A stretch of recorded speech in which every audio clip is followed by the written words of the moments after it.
Yep, welcome back to another market review. Today's the 26th of March 2026. And looking on the weekly here, we'll just get right into it. Weekly buy side taken, relative equal lows down here. Same thing on the daily. Daily buy side taken, daily relative equal lows. Wouldn't go for that. Although it is high resistance liquidity run, it's really wicky, really sloppy.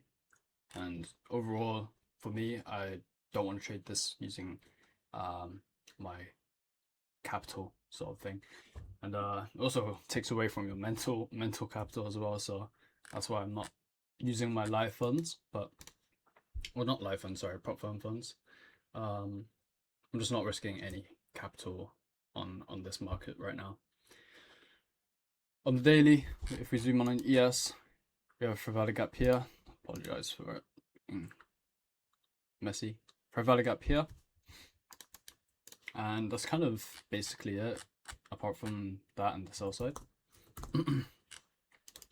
On the hourly, SMT at the highs, we have this new week or Sunday gap high that we use for on ES, more prominent on ES.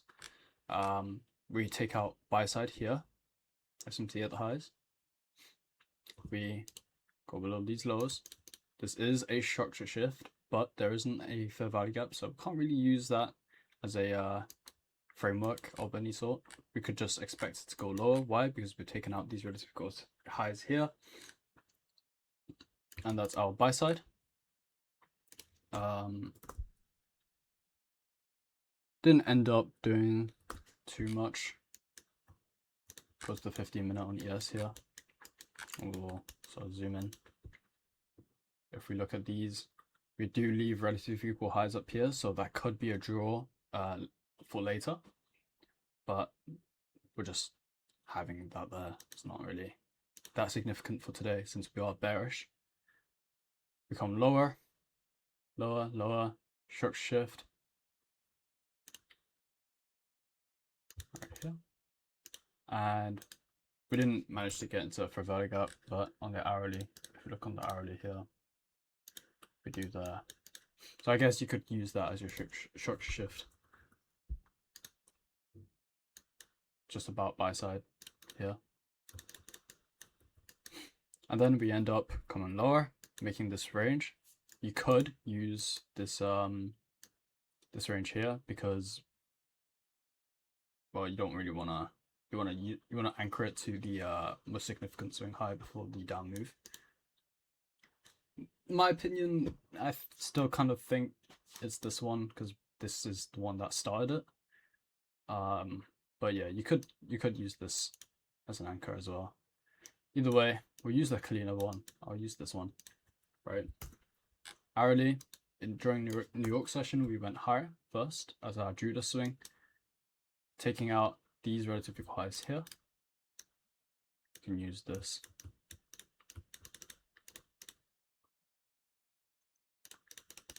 And then we come into that 15-minute fair value gap or hourly gap. We do inverse it, yes, but it's not towards the higher time frame narrative, which is lower. And also, if we look over here, it's not also coming back into an order block, retracing into an order block. Going on to the 1 minute. Right here is a bit sloppy. But yeah, these are relative equal highs. That's kind of all I want to show you that actually. If we go to NQ, it's a bit better price action, still a bit choppy, but you could see an entry here. As you guys can see, NQ is weaker than ES, so from this SMT down here over here. And also just looking at this price action here, ES is obviously a little bit stronger than NQ, so you probably want to trade NQ more than ES. Looking at this price action here, we'll delete these. Initially, we had the 2022 model here after taking out the relative equal highs as buy side. So, well, you can use this here. You could argue that this is a shallow run on buy side, so perhaps not using that as our buy side. I think honestly it's valid because we do get really nice displacement away from that back inside the range and creating that market structure shift.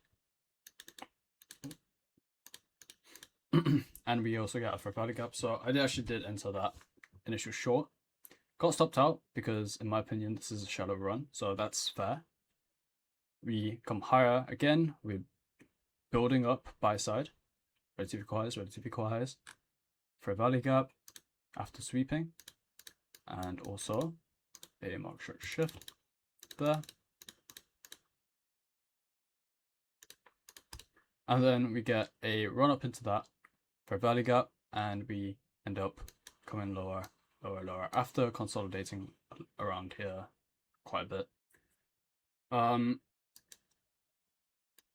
Honestly, today's price action high time frame was readable, but wasn't very, again, because of these high resistance liquidity conditions, it just drains your mental sort of capital, sort of drains your mental capital. You can't really do anything about it. It's just choppy. So I think, in my opinion, that this was a valid trade. You could have, your stop probably would have been up here. And then, if you guys can see, the new week opening gap high, which is deleted. Oh, new week opening gap high is already taken. But yeah, this was a you could, thing is, ICT had said that even if it's this close, or not rather has said, but he implied that even if it is this close, you could take a partial here. And initially that's what I expected from when it ticked my entry and then went to the new week opening gap high. When we rejected off of that, my confidence of that trade kind of fell a little bit, I'm not gonna lie. But either way, we have that new week opening gap high there. So if we did break that, which we initially did, or eventually did, sorry, we came lower. And then after going through that new week opening gap low, the low, or this area, becomes a level of support or resistance, sorry.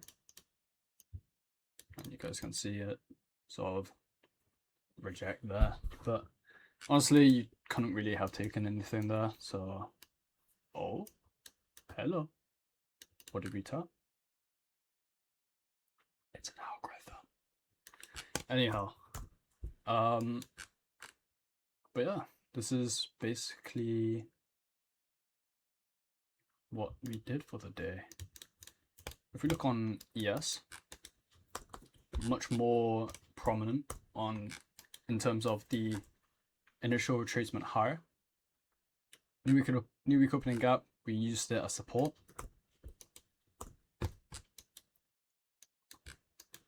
And then we ended up coming higher from there after using it as support.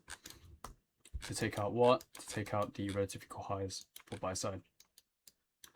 So all in all, fairly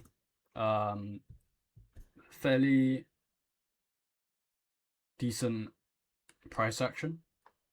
We ended up going lower, sort of gravitating towards that low here, accumulating more short orders. Don't really want to see that high end get tapped into if we're bearish, but we ended up getting there on this candle here. So possibly we could see a I don't actually know what that is though. Let's take a look. Also, we had unemployment claims today.